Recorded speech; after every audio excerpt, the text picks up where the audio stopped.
Hello दोस्तों। आज 3 तारीख है और शुक्रवार है 2026। अभी शाम का वक्त है। तो आज मैंने थोड़ा युद्ध के बारे में सोचा। जैसे मैंने आपको लास्ट वीडियो में बताया था कि आपने मीटिंग के लिए स्विट्ज़रलैंड रखा है, लेकिन आप जो बीच में जो पाकिस्तान है उसको भी चेंज करके देखिए, तो समाधान में कुछ अच्छे रिजल्ट मिल सकते हैं। 3 मीटिंग हुई लेकिन कुछ फ़ायदा नहीं होता है, तो थोड़ी चेंजेस भी करनी चाहिए कि जिस चेंजेस से आपको फ्रेश एयर मिल सके। मैं तो पहली मीटिंग से ही आपको कहता हूँ कि आप बीच में पाकिस्तान को रखा है, तो पहली मीटिंग में ही मैंने आपको कहा था इस बारे में कि भाई इसमें समाधान में फ्रेश एयर नहीं मिलती। जैसे पाकिस्तान है, वो कहते हैं कि भाई हाँ हजूर, ये हाँ हजूर ही है, यानी कि अमेरिका जिस तरह से कहेगा उस तरह से वो करेंगे। उसका पर्सनल कुछ होना चाहिए। जैसे हम कहते हैं ना कि भाई दोनों साइड झगड़े हो रहे हैं, तो मीडिएटर का अपना एक स्वभाव होना चाहिए। जैसे हम यहाँ पे नहीं, लोकली कहीं पे भी झगड़े हो जाए तो बीच में ऐसा व्यक्ति होना चाहिए कि जो दोनों की बात अच्छी तरह से सुन सके और उस पर कुछ निर्णय दे सके। तो ऐसा ही मुद्दा हुआ और लास्ट में ऐसे न्यूज़ आए हैं कि कतर में ओमान और यूएई दोनों अब कतर में है, और ईरान के और अमेरिका के पक्ष के लीडर्स वहाँ पे है। लेकिन अब इन लोगों ने क्या एक निर्णय लिया, ये एक बात सोचने जैसी है। जैसे ईरान और अमेरिका के लीडर एक दूसरे से मिलेंगे नहीं, बराबर। अब ईरान के लीडर को भी और अमेरिका के लीडर को अलग अलग तरह से ये जो बीच में है सब मिलेंगे, और जो MOU साइन हुआ है उस पर विस्तार से बात करेंगे। अब इससे क्या होगा कि हर एक मुद्दा ईरान का और अमेरिका का अच्छी तरह से वो लोग अध्ययन करेंगे और उसके बारे में कुछ निर्णय देंगे। तो हर एक को ये बात पसंद आई कि भाई कुछ इसमें हुआ। हमें भी ऐसा लगा कि भाई चलो ये दोनों पक्ष एक दूसरे के साथ मिलते हैं तब ये झगड़ा करते हैं।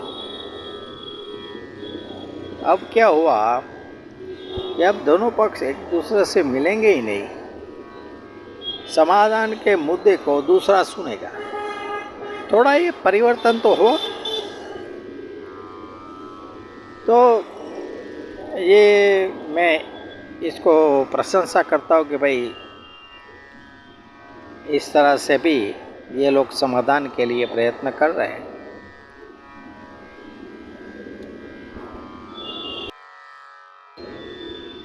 और ये इन लोगों का प्रयत्न एक था, खासकर अमेरिका का,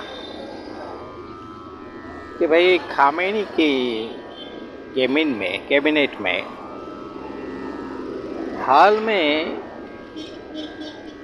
इस प्रकार से काम हो रहा है, तो इन लोगों को मीटिंग के बहाने बुलाते हैं और उसके ठिकानों पे ही डायरेक्ट ये लोग बम मारते हैं, यानी कि ख़त्म ही कर देना चाहते थे। और इन लोगों पे में रिस्क बहुत होता है। यानी किसी देश का समझो मीटिंग के बहाने ये लोग आपको निकालें, तो ये थोड़ा रिस्की भी है। लेकिन एक न्यूज़ दूसरा भी आया है कि जो उसके प्रेसिडेंट फॉर्मर खामेनी थे, जो इस युद्ध में ख़त्म हो गए, उसका 5 दिन का प्रोग्राम है, लगभग 4 से 9 तक है। तो उस प्रोग्राम में भी ये लोग कहते हैं कि भाई थोड़ा रिस्क भी है, लेकिन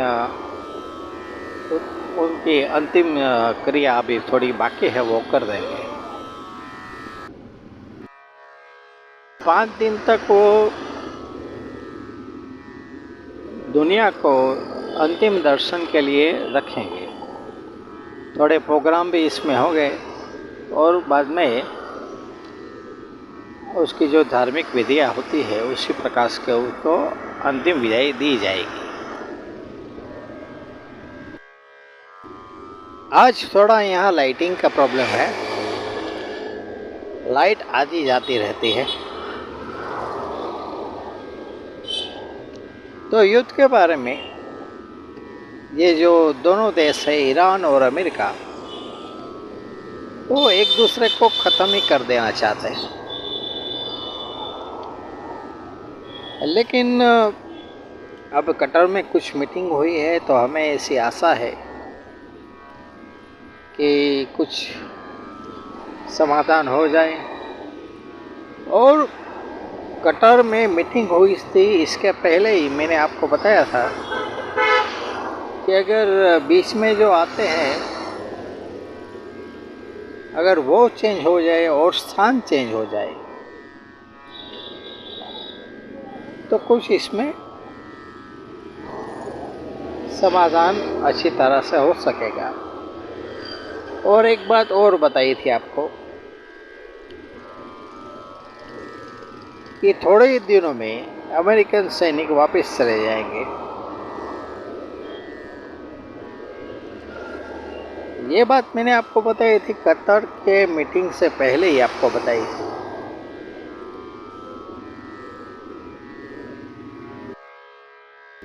और एक बात और, जैसे ये युद्ध शुरू हुआ ईरान, अमेरिका और इजराइल, तो मैंने आपको पहले ही बताया था कि भाई ये युद्ध का स्थान क्या है।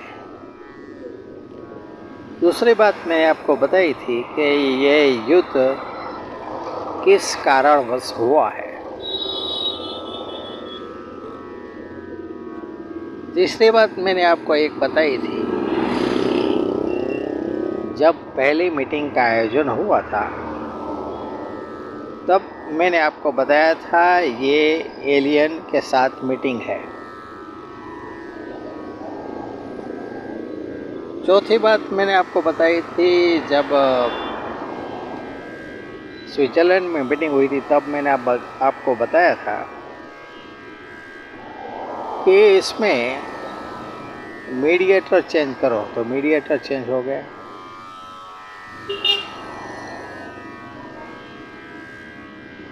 तो ये सारी मेरी बातें अब तक की कुछ मैं कहता हूँ 100% तो सही है ही कि भाई मैं अपनी कैलकुलेशन के तौर पे कहता हूँ, और इन लोगों के जो अप्रोच पे मैं ये सब बात कहता हूँ।